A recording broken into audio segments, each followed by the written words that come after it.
Set that on record as well. I don't know. When do you want us to start? Now? You're good to go when you're ready? Yep, sounds okay.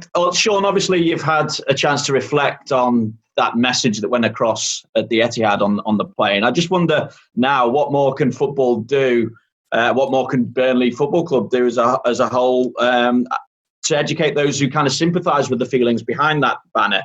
To educate them better and just, I suppose, get across the message that those kind of sentiments are wrong. Well, I think the world's in a place of education on many different fronts at the moment. So that's for stars, I think it's for everyone.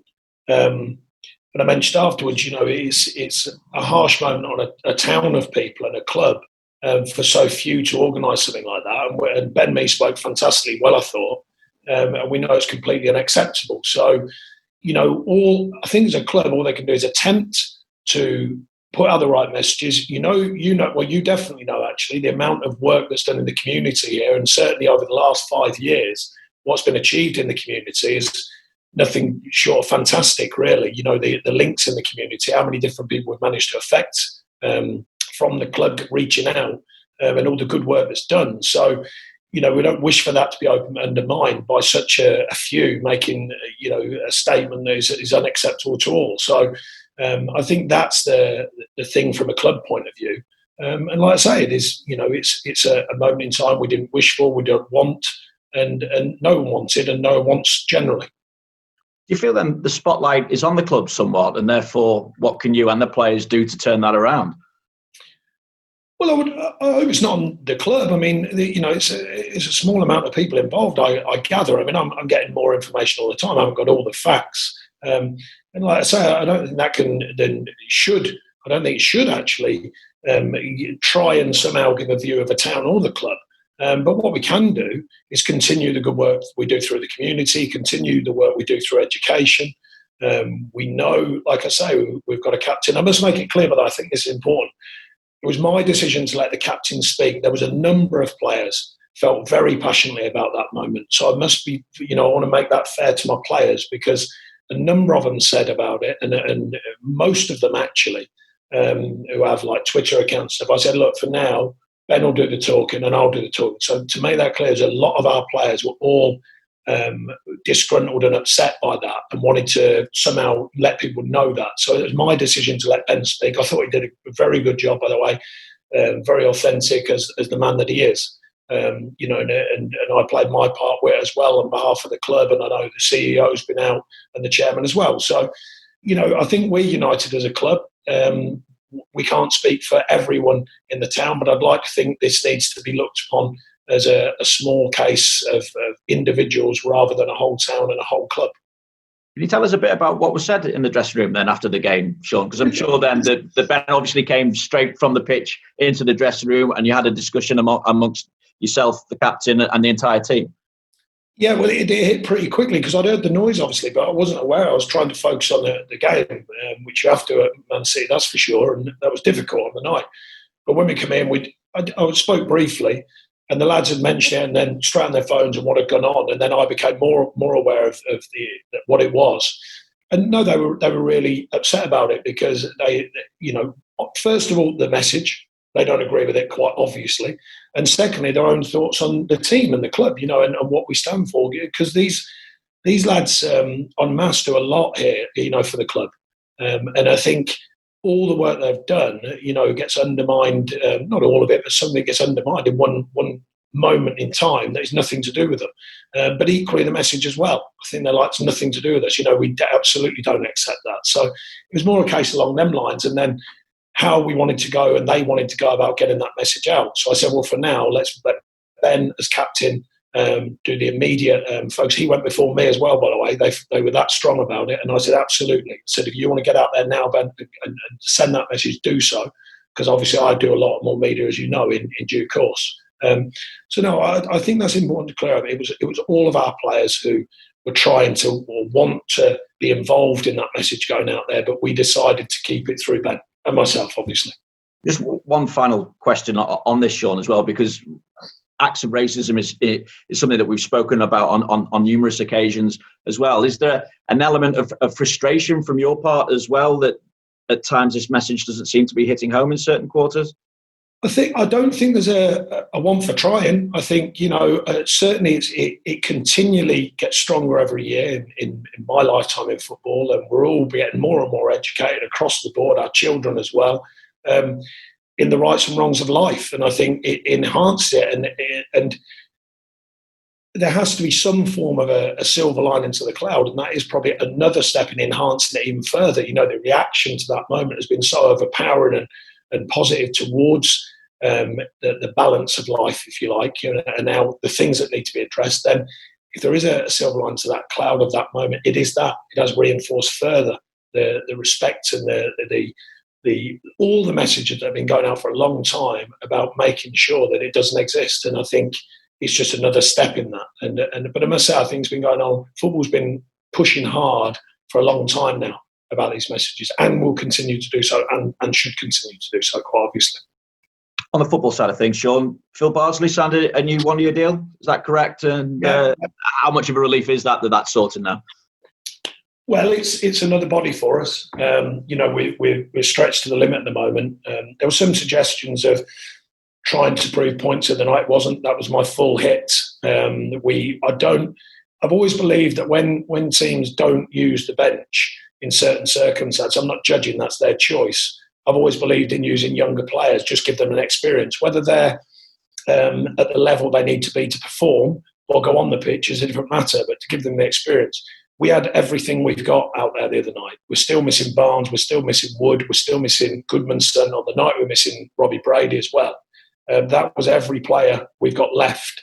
Mace Goodridge is the other one who's just got fit now and could well be involved tomorrow night. So, it wasn't a show of anything other than the truth. Jeff Hendrick, though, is that it for him now? Yeah, I think so. I think Joe, Aaron, and Jeff and Adam Legsins, I think that's them done. It's, a reality of sometimes life at Burnley. It is difficult. I did actually sort of chuckle in the right way the other night. Someone said, it's the first time that Sean Dyche has ever questioned the board. I've been here 7.5 years, so I think most boards would be quite happy to only be questioned once in 7.5 years, to be honest. So I was actually quite proud of that. I thought fair play to myself for only questioning the board once in 7.5 years. So I thought that was certainly a positive negative in my mind. So not too much of a problem then for you? No, I think that, I am, there's certain ways that we work here that are difficult. I've never made any other than that's the truth of it. It's usually revolving around finance. The adjustment to that, and my thinking is, I know the financial standing in the club and I know how strong it is. So therefore, it's tough sometimes, when you want certain things doing. I don't make the decisions. The chairman makes the final decision. I can't sign contracts. I can only advise. I think I advised well, and I have done for the last 18 months, building up to this moment in time. Nothing to do with COVID. It's just a reality of being at Burnley Football Club. So now and again, it is a moment in time, and I say, well, I can't sign them players. I can't physically sign them players. It's quite obvious we're stretched to the limit, that's for sure. So now and again, and as I said, once in 7.5 years for me to question the board and the chairman, I'm pretty proud of that.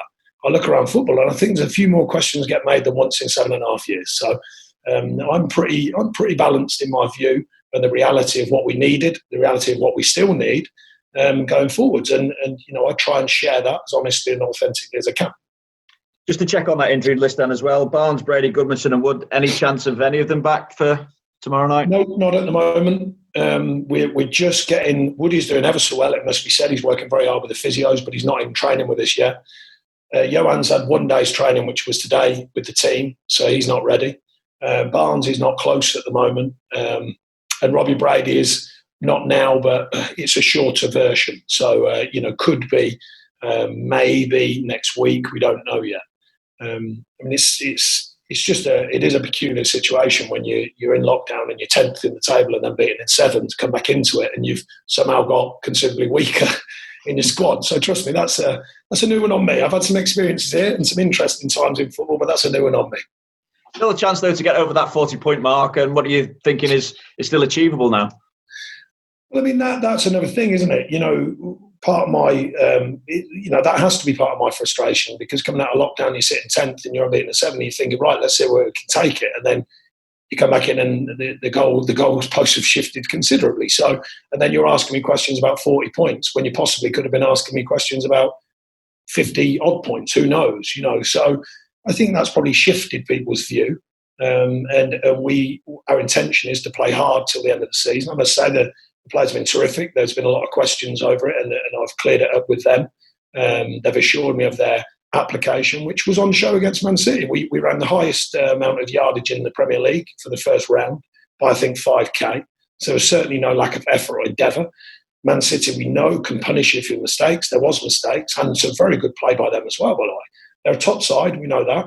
And they hurt us on the night, which they have done before, and they have done to many others.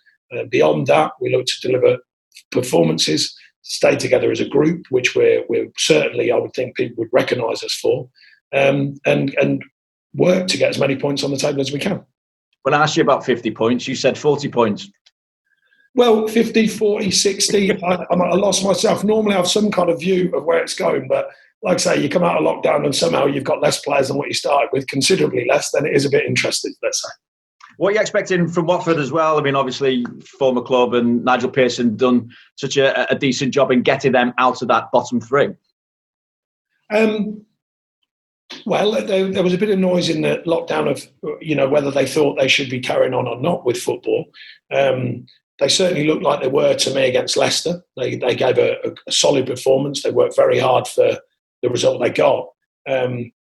I know some of the players there and got great respect for them. The obvious one, Troy Deeney and people like that, Maps and guys. I'm pretty old now, but I'll share with you, Maps made his reserve debut, I think, next to me at Watford at the end of my time there. And I ended up coaching him and managing him. But no, these are good guys, good people, So it'd be good to see them, but obviously I hope I'm not seeing them on such a positive night for them. But no, I thought they gave a good performance, and they certainly looked like they were working hard to get a good result against Leicester. So no doubt they'll try and do that against us, quite obviously.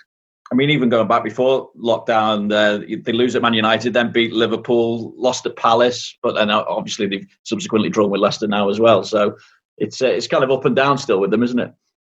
Well, I think other than the superpower teams, it often is. There's not many. I mean, even Leicester had an unbelievably strong start to the season, have been up and down more recently, and they're a very good side. So I think there's only really a handful of clubs who are almost, running hard and performing and winning a lot. I think there's likely to be some ups and downs in a division for everyone else. We've had our own this season, and probably every season we've been in the Premier League. We've got to make sure that we're on our mettle, if you like, to go and deliver in the coming games. And obviously, we've got a squad that are committed, and it'll be helpful if the players who are injured can get back fit and support the squad. Cheers, Sean. Thank you. Myself. Hi, Sean. Thank you. Adam Cottier. Thank you, mate. Hi, Sean. You mentioned being stretched to the limit. Obviously, it's a big opportunity, I suppose, for the younger players like Max Thompson. What's your message to those players now? Well, like I say, I mentioned the other night, I didn't want to detract from Max. He's got minutes on a first-team pitch, and in the Premier League, and coming out of the youth system at Everton and being here and being in a Premier League game. So he's worked hard in training for us, a good young man, and we'll see where that takes him. There are some positives to a tough situation, and that, himself and other players who now will get a chance. Like I say, they might not always get game time, but they're in and around it. They get the feel of what it is. To be involved in a Premier League setup, albeit not the normal setup, obviously, we know that. But even that, for these young players to be experiencing all of this when we haven't even experienced ourselves in our life is a lot. But we just want them to stay focused on just playing football. That's the main thing for them. You were 7 unbeaten before the break. How hard do you feel it might be to regain the momentum that you want now? Well, I think it's a challenge with the squad that we're left with. I think that's a challenge. I think the players that we've unfortunately lost through injury as well, not just lost through contracts, but lost through injury. That is one of them things that is unfortunate. But no, I mean, when you think of Joe had done great for us, particularly early when he got here, and Aaron Lennon's been a great campaigner for us. I mean, enough respect for him, and he knows that. I spoke to him at some length actually about it, and the respect I have for him, and equally with Jeff. I mean, there's just to be clear on them points. And Bardo was different. We kind of released him because I got told that was the situation, and we managed to sign him back. But I told them guys, I said, look, massive respect for what you've done for me and what you've done for the club. These are strange times. They had a decision to make, and they made them decisions. So I must make that clear. There's absolutely no other feeling towards them than the respect that I have for the players that work hard for us. You mentioned the players doing so much for the club. Going back to Ben Mee as the captain, how much has he grown as the captain of Burnley?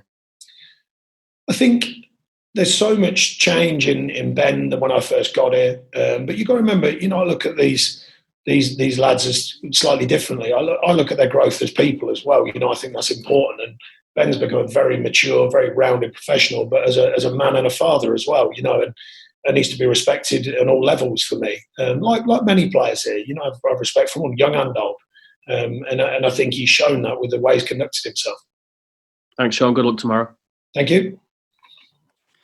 Thanks, Adam. Alex Howell, BBC Sport, are you there? Yes, thank you. Hi, Sean. Hiya. Hi. I've seen some of the good work that the club does in the community. How diverse is the club? Could it be even more diverse?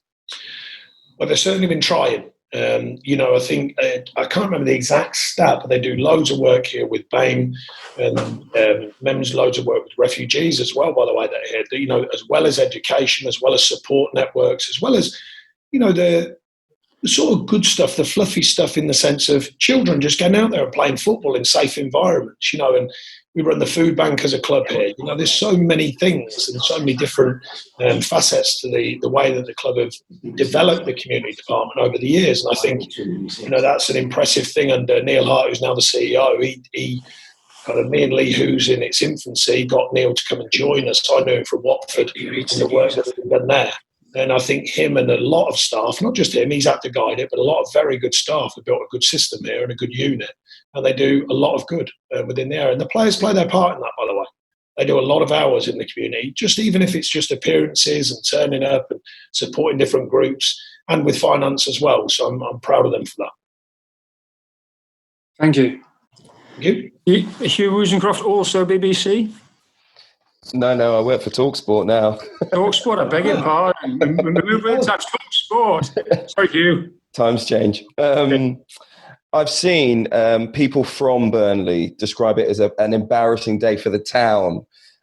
People all over the world would have seen that on Monday night, and I know social media is not a great place at the best of times, but seeing some of the comments about Burnley, how sad is it for you that people who've probably never even been to the town may have a negative connotation because of what they saw over the stadium on Monday?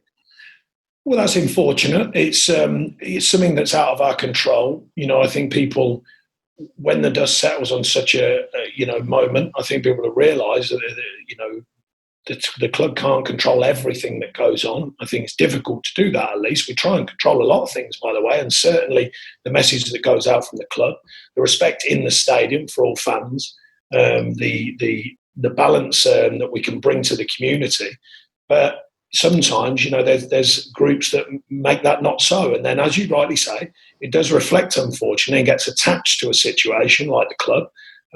That's one of the downsides of it for sure, other than the obvious fact that it's an unacceptable message in the first place. But we'll continue the good work we do. It won't stop that. It'll probably enhance that, actually, the good work that we do as a club and the messages that get sent out across the club, whether it's through the community department or through the players, and what the club stands for.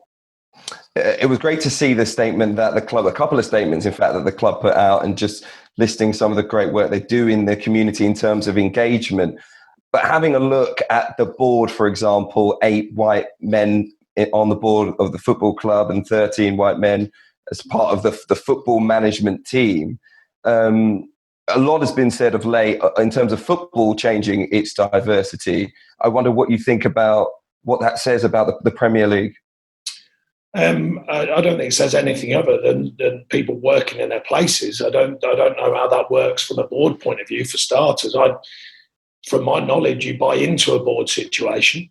So that would be something they'd have to consider, and people who wanted to buy into football clubs. I've actually inherited most of my staff here, other than Ian Wone and Tony Loughlin. The rest were here, more or less, and I brought in Mark Howard, and we developed the staff continuously. So that's that. Playing wise, we buy the best players we can, regardless of colour or creed. It's can they do the jobs that we want them to do? Can they perform? If you look at, certainly when I was at Watford, we had a different diversity there. Some players I'd brought in Prince Bowman and Nyron Nosworthy and the like, and some players who were already there I played with myself, Adrian Mariappa, and we developed or helped to develop Troy Deeney and the like. So I think, you're in a situation where you start adjusting things according to what the messages from outside are. We just work authentically as a football club to try and be successful. There's no other reason or thought than that. We try and bring balance to the way that we work, and we try and work in a manner to bring success to the football club. No matter who's involved in that, no matter what reasons, that is the end goal. If we find players who are of any ethnicity who can develop and perform for us, obviously Aaron Lennon, Dwight McNeil's been a shining light. Mace Goodridge, another one, young Ali Koki, just a few have been with the first team squad. Then I think, that's more important for me, is they're good footballers and they want to play football. I think that's the driving factor. Appreciate